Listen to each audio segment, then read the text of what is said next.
I think in every business I go into, I'm always looking for these examples that I can put in front of senior leaders to get them bought into and understanding why content is critical. Make sure your content's brilliant, make sure you've got the products on the shelf, and make sure you've got a fair price for it. And then encourage your logistics colleagues to ensure you're delivering next day. If you do the right thing by the customer, the business benefits and the commercial gains and everything should flow through naturally for you. You might not actually be able to change people's minds because their belief is so fundamental. So you have to kind of find ways to manage around them. Welcome to the B2B Experience, brought to you by Big Light, one of Europe's leading experience design agencies. In this podcast series, we speak to digital pioneers in B2B and tell real stories of breaking down barriers and delivering change. I'm Steve Borges, and my guest today is Steve Bloodworth, who set off to the majestic city of York to make his way in the world before joining Caterpillar back in his hometown. There, he became a certified black belt in Six Sigma, learning skills that would help him deliver major change programs across B2B organizations in the years that followed, and become one of the foremost authorities in digital content. Content is often neglected, but it's hugely important, and it's a hot topic in B2B right now. It's a challenge for lots of businesses, and I'm really looking forward to hearing how Steve tackles it. Welcome, Steve. Hi, Steve. Thanks for having me. So you set off to York and ended up in a job back in your hometown. Do you want to tell me what happened and a bit about your journey from there to where you are now? I think like most people, you go off to university and you have a great time. And York was a fantastic city to be living in. And I was looking to get into advertising or copywriting, so quite creative roles. Applied for a few jobs up north, didn't get anything. And then spoke to my mum and she said, "Oh, do you remember Mags who lived over the road? And the place she works at, they're recruiting for somebody. It's in comms or something, writing, you might be interested."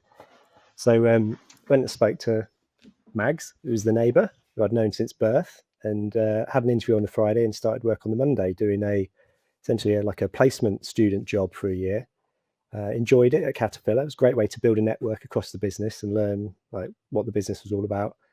Got onto the sales and marketing grad scheme. And then 10 years later, I realised I'd been working for a diesel engine manufacturer that wasn't really what I'd been planning to do with my English and related literature degree, which was a kind of a very creative sort of degree. And it was great working at Caterpillar because I had lots of opportunities to learn about marketing, worked a number of like product marketing roles, sales roles, went into a full-time Six Sigma role, which is very much about process improvement. And so I left after 10 years and then went and worked for a insurance broker based in Peterborough as well. I very quickly realized that the financial services industry probably wasn't for me.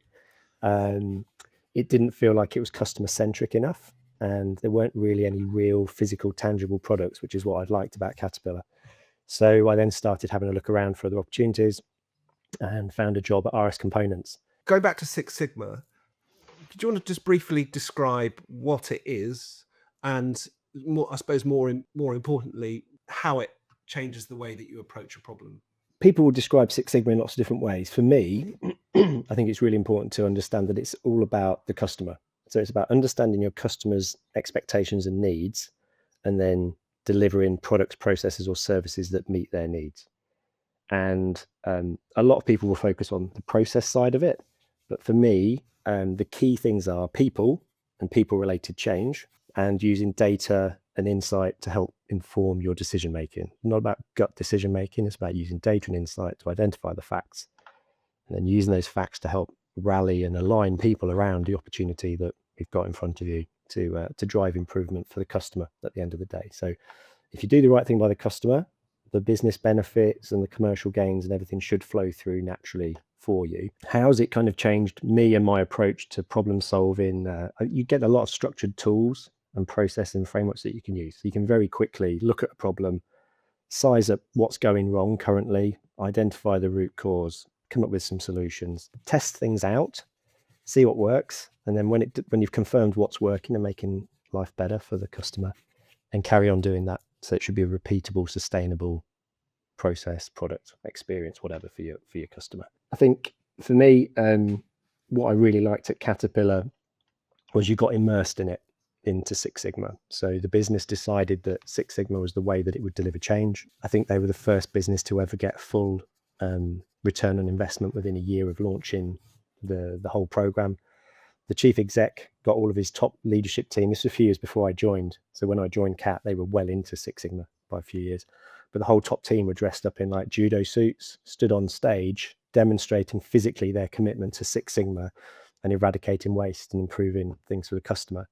So I think even that shows how critically important it is to drive change from the top. You've got to have the senior people bought in, visibly demonstrating their commitment to something.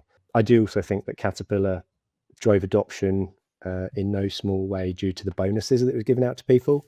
So if you're on a Six Sigma project and you delivered a load of savings or a load of growth, the project team got a cut of that.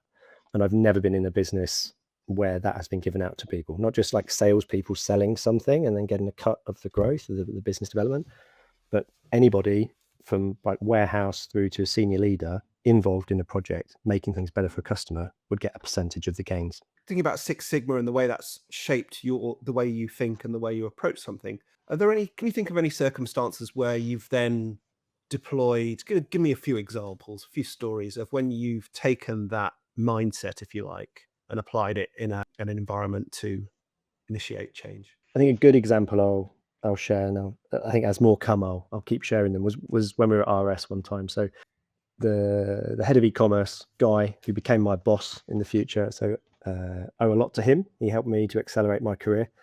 He came to me and said, we've got this problem. We've got something like 50,000 products on our web shop that don't have the right image or have an image. And so we know that's a massive problem. Customers are complaining. They'll buy an LED.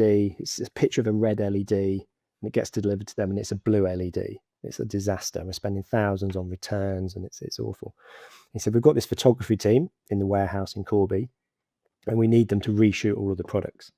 And what can you do to get them going, get them doing things faster and get all of these products shot inside of a year? So went and met the team and it was a really interesting journey. The guys were fantastic and they were doing the absolute best that they could with the tools and the processes that they had in the environment that they'd always worked in. They'd never had really rigorous targets. So suddenly somebody turns up and goes, we need you to be shooting thousands of these products every single day.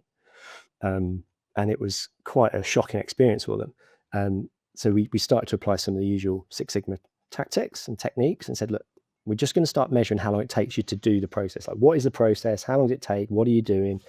And we got the stopwatch out, we measured it, and I think we worked out it was something like 4 or 5 minutes per product for them to shoot. And then when you start to look at what they're doing, these are professional photographers who are having to get the products, bring them to the studio in the warehouse, then unbox them, then put them on the table, then shoot them, then put them away. And that explained why they were only getting like 15 product shots a day. And at the rate they were going, it was going to take them 7 years. But that's 7 years to reshoot the top 50,000. And this is in a business where it's like, we've got to drive sales up today.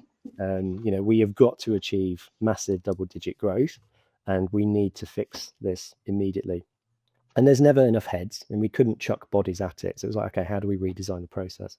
So with the help of some of my colleagues in the continuous improvement team and others, we worked out a way to improve the process. So we did get them some extra people because we said, these are experts. They're adding value when they shoot, not when they unbox. So we've got people to unbox and optimize the process. And also the other thing we did was we got an expert in, someone that had worked in a much faster paced, pressured environment, who was a freelance photographer. So he got paid for shooting stuff. And when we brought him in and he shot something like 90 products on the first day, suddenly everyone went, oh, actually, it is possible to do a lot more than 15, because the team were like, it's not possible. We can probably get 5 extra a day out. So we created visible targets. We worked with the team. We listened to the team, to what they said were the pain points, because they knew what the pain points were. They just needed some help to kind of fix some of them. Even little things like creating we got them a fridge and a coffee machine in the studio, because we worked out that would save something like an hour a day and then walking backwards and forwards to the coffee machine. So it's all about optimizing, taking out waste, freeing them up to do their thing, which was high value. Have you come across any specific techniques that you've used that have been successful in initiating change in organizations? I think my quick answer is a giant teapot. And I'll tell you what I mean by that. When we were at Nisbets, I managed to convince the board to invest about an extra £1 million into my content team so that we could scale and execute the new content strategy that I built with the team. And the reason I'm talking about giant teapots was, I think you've got to make it real for your stakeholders, the people with the money or the resources that are going to go and fix things or help you to drive a transformational change. So we started the presentation with this picture of this giant white teapot, and I just asked them the question, like, if you went onto our website today and clicked buy on this, what would you be expecting to turn up in the post? And they're all like, they obviously sussed something was not quite right. They're like, okay, a white teapot. And the answer was no, it's not a white teapot. You'd get 10 teapot lids. What do you mean you get 10 teapot lids? I was like, well, on our website, this is what we're showing to customers. But you click buy and they get the lids. It's like, it's not the same product. And I said, this is just one example. And then I showed them more and more and more examples of how if you don't get your content right, you create a terrible experience for your customers. So I think for me, it's always the best way to get people motivated is to make it really, really real for them from a customer's perspective. And I think that's the best way to do it. I know colleagues have did similar things at RS where they've been pitching to the board for money to invest in technology for ages. And the thing that got the money was not hours and hours of presentations. They finally showed them a video of the RS website loading alongside the main competitor's website. And when the board saw how slowly our website loaded versus an unnamed competitor, they suddenly went, well, how much do you need? Like, what do we have to do to fix it? They're like, they get it. They understood how painful it was for customers. So I think for me, that's the key thing is show people the problem, either physically drag them to where the problem is or bring it into the room that they're in. But I think if you can really confront people with a problem, that's the best way to motivate them to drive a transformation, start it. Once you've initiated change, you can meet resistance to it. So can you think of a specific example where you've come across a level of resistance that surprised you and how you work to overcome it? Probably one of the best examples would be the digital transformation that we delivered at RS Components. So I moved, so to try and set some of the context and the culture there. So I moved from my CI business partner role to VP of digital content, had this large team of 100 people. This was a team that historically had worked for the category managers, so in the product organization that selected the products that we sold. And they had effectively just been told, just load content, do this. Very much they were sort of told what to do, very little autonomy, and the role wasn't really highly valued. Culturally, the business was all about launching new products. So we have to launch 60,000 products a year. That's all they wanted the content team to do, just launch my new products. So coming in, naturally, I started to look at some of the data, and we quickly found that less than 5% of annual revenue came from these new products. But actually, there was a small subset of products, about 50,000 out of the 600,000-700,000 that we sold, that generated like 80% of the sales. And that's what customers looked at. So the strategy we developed was all about outsourcing and automating, launching those new products so we could free up the experts to actually add loads of value from a content perspective on the products that customers actually looked at. Because we'd worked out if we improved the images, like we talked about earlier, but also the written content, videos, etc., we could massively increase conversion rates and really scale up sales. The levels of resistance we got was quite frightening in terms of, I think it's kind of almost like a tick box of why people would resist. So there was this initial piece of loss of control. These people used to work for me and now they've been moved to work for Steve in this digital organization. So it was the big friction between digital and the category teams. So we had to do a lot of work to try and keep people confident and assured that the work they were doing was in the interest of these people that no longer could directly direct their work. I had to spend a lot of my time trying to work with senior stakeholders. So weekly, bi-weekly or monthly meetings, dotted lines into leadership teams. So I was having to do a lot of kind of outbound promotion of, look, here's the great work the team are doing. The strategy is working. This is the value that's being delivered for you. We tried to do lots of show and tells. So we, because there was a concern about the quality of the new products we were launching with our external partner. So we ran some tests and we showed people content and said, okay, which one was manually produced by a person in our business and which one was produced by a third party? And people couldn't tell. And then when you told them, then they're like, yeah, well, I knew really which one had done it. But so there's almost these like maybe fanatical levels of belief that you've got to account for, that you might not actually be able to change people's minds because their belief is so fundamental. So you have to kind of find ways to manage around them so that they're not creating noise or stopping your team from adding value. So I think that's what I spent a lot of time doing in that role.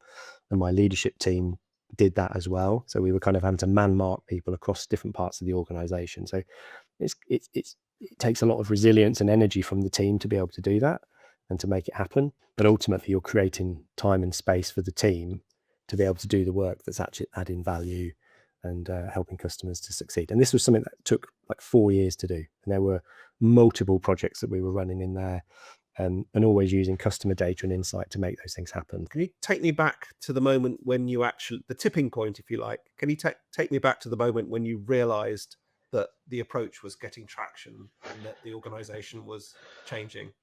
I think we'd gone through the tipping point and things were going in the right direction, and then senior leadership changes kind of tipped things back the other way, bizarrely. And that was one of the factors why I decided to look at other opportunities. Was it felt like it was shifting from being customer centric to being more internally focused again, or just doing what the suppliers wanted to be done rather than focusing on what customers wanted.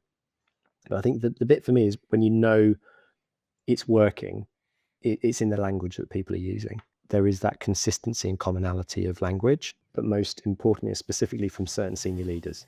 I think for me, it's always when senior leaders are playing back to you the stories you've been telling them for years, that's when you know it's kind of finally got there. So I think when senior leaders were coming back to me and saying, "Oh, Steve, we should be calling this super glue, or we shouldn't be calling this like ethylene glycol. It's antifreeze." That's when I knew that we'd kind of cracked it. How important is technology versus people when you're driving change in organizations? I would say it's people, then process, then technology, and it's probably like 70, 20, 10% in that order. I've seen a lot of examples, and we saw this at AstraZeneca. And I think this was one of the challenges we had at AstraZeneca, and being part of commercial IT, I saw it up close. I joined a team where we had a reputation. We were slow, we were expensive, and we didn't really listen to the business, our partners that we were working with. And I think I saw a number of examples of brilliant deployments of software that supported the sales reps and the marketing reps. And then there were other examples where we literally just threw some software out into the business, patted ourselves on the back as the IT team, and walked off. And it's like you can't just make something available in the software store and say that it's deployed and that people are adopting it. And that business before I joined did have like trainers that were dedicated to like helping to train people and onboard them and show them how the software worked. And then they were removed from the business, and just making software available doesn't really help. I would say you've got to invest a lot of time with the people that need the solution, deliver them a solution that works for them. And I think AstraZeneca was good at doing that bit. It worked. It did partner in, but it just didn't do that final piece of showing the users how to unlock the capability. Tell me about the moment when you decided the future was content. The content is like so integral to like the sales and the experience that people have. And at RS we were building an amazing experience and an amazing shop. But if you think about a real shop, if you went into like Louis Vuitton or Gucci or Prada or pick any high-end brand, and then you get through the door and suddenly you're confronted by like a Primark style jumble sale of chaos, you're not going to buy anything. And I think that's when I suddenly realized like how important content is to the performance of businesses. Because if your content isn't amazing, then your customers are very quickly going to leave. And so I think that was when I realized that it was really, really important, and I could, through my team, really contribute to overall business performance. And I very much get a kick out of seeing an action driving an output, a result, commercial improvement. So that's what got me really excited. And I think a lot of people will say it's dry, and it's there is an element to it, which is it's product information management. There's data models, but it is a strategic asset, and you should treat it as such. And there is also some sexy stuff in there as well, because I had copywriters, photographers, videographers, and they were doing some amazing work as well. And it can be very creative. So yes, it can be a bit dry, but it's a strategic asset. I think in every business I go into, I'm always looking for these examples that I can put in front of senior leaders to get them bought into and understanding why content is critical. And I always think for B2B leaders, that all you've got to really focus on is get your data, segment it so you can see where your high traffic, low converting products are, then make sure your content's brilliant, make sure you've got the products on the shelf, and make sure you've got a fair price for it, and then encourage your logistics colleagues to ensure you're delivering next day consistently. And at the current business I'm at, the example I'm using at the moment is from one of our major global brands who supply us with bearings. And this is one of our most highly viewed products. And unfortunately, due to either a typo or a rule not being fired in the product information management system, we're claiming that this bearing that should be about this size, about 9 centimeters, we're claiming it's actually the same size as Big Ben. I think we're saying it's about 92 meters wide, which is obviously ludicrous. And if you're a professional engineer and you encountered that, you would have some question marks over the accuracy of some of the other things in that space. So it's a one-off example, but it just shows how important it is that you're on top of this, and that's why the team I'm leading now is starting to relentlessly go through and make sure we don't have any of those little one-offs that can sour the experience. Looking back at your journey, quite a varied journey, what's the one thing you would do differently if you'd known earlier?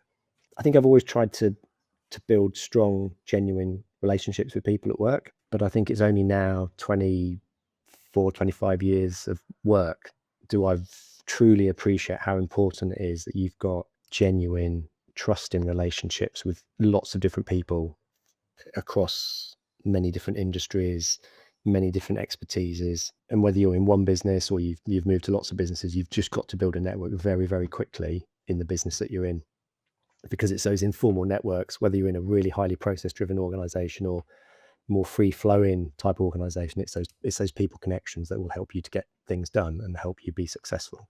What's one thing you know now that you really wish you'd known earlier? It's the people stupid. I think to rip off the it's the economy stupid phrase, I think it's people. At the end of the day, it's people that drive the change and drive transformations and drive success. So I think the more you can do to inspire your teams and create an engaged environment for your teams, that's how you'll be successful. Whether it's in sport, whether it's in business or any kind of walk of life, it's about the people. And I think that's something that, as I've grown through my career, I've tried to invest more and more time in, and trying to make sure that my teams have got a vision that's inspiring, and that they're bought into, and that they feel genuinely that they've helped to build and shape. That it's not that it's just top down, but they've contributed to it, because then if they feel part of it, then they should be working harder towards making it a success, rather than something that's been kind of dropped on them and not really buying into. I think that's the key thing. So that's been a great conversation. We've covered quite a lot of ground. We've talked about from the largest toaster in the world to a giant teapot via your cutlery drawer. But I think I've been struck in particular by the role that your early days and the discipline, I suppose, or mindset of Six Sigma has shaped the person that you became, and in particular the way that you've approached the challenges that you've tackled ever since. From the great example of the photography that would have taken 7 years to complete. Yep. And in particular, the idea that by having something like Six Sigma, doesn't have to be that, but having some sort of common process across an organization gives the organization a common language, or people within the organization a common language to understand each other, but also how change should be initiated. That's pretty powerful. And you mentioned it several times, actually. You also mentioned it that when you knew when you were starting to cut through and things were happening, when people were talking the same language that you were talking to them about at a senior leadership level. And also a very repetitive theme for me, but also the idea that technology is just an enabler. And in your thinking, it's 10% of the challenge, where 70% is people and 20% is process. So fascinating stuff. Really enjoyed that conversation and learned a lot. I should probably try and be more process oriented myself. So just turning to our closing question, we have a bit of a closing tradition here, and that is we turn to B2B buzzword bingo. So what's one buzzword that's overused, or a trend that's overhyped in B2B right now that you wish would just disappear, and why? the one that immediately jumps out at me is omni-channel. And I don't know if this is across all of B2B, but it was very, very, very prevalent in the pharmaceutical space. So whenever I was at a pharmaceutical event or conference equivalent to like B2B online, there were lots of presentations about omni-channel. In reality, a lot of pharma businesses at best are multi-channel, and really all they're doing is pushing content at healthcare professionals and at patients. The desire is right. You should be putting your audience at the center, and then you should have a range of information, content, experiences that they get to experience on their terms when they want to. And the technology is there to make it happen. The data is there to make it happen. But I think sometimes the execution's a bit clunky, and the businesses just end up pushing stuff at them. So they would just keep pushing content at you in pre-built, predetermined ways, and just forcing everybody through the same experience, which to me isn't really omni-channel. It should be much more flexible, fluid, and agnostic of channel. So I think, having had 4 years of listening to omni-channel be talked about and sat through countless hours of events where people were saying omni-channel, I think I'd just like that to go away, and maybe we just talk about putting customer at the center and letting them take what they want. And I've thought of another one, the Netflix of the amount of times I've heard people talk about we want to create a Netflix-like experience for our healthcare professionals. I don't know why people are obsessed about that and use Netflix as the example, because I can't imagine that any healthcare professional would have the time or the inclination to sit for hours and hours and hours and binge on content produced by pharmaceutical companies. Thanks, Steve. I've enjoyed that. It's been a great conversation. I've learned a lot, as I always do. Every time I have a conversation, I realize how little I know and how much everyone else knows. And I've enjoyed it. I'm going to go and make myself a giant cup of tea or pot of tea and possibly put the television on and watch a bit of Netflix. Fantastic. But thank you. Thanks for your time. No, a great conversation. Appreciate it. Thank you for inviting me on, Steve. I've enjoyed it. Look forward to seeing you again soon in person, and hopefully getting an invitation back next year to do another one of these. Brilliant. Thanks, Steve. Thanks. Cheers, Steve. Well, that's it for this episode. If you enjoyed it, then please don't forget to hit subscribe and to share it with your network. And if you'd like to find out more about how Big Light helps its clients discover the needs of their customers and deliver experiences that meet them, then check out our website or follow us on LinkedIn. I'll see you next time.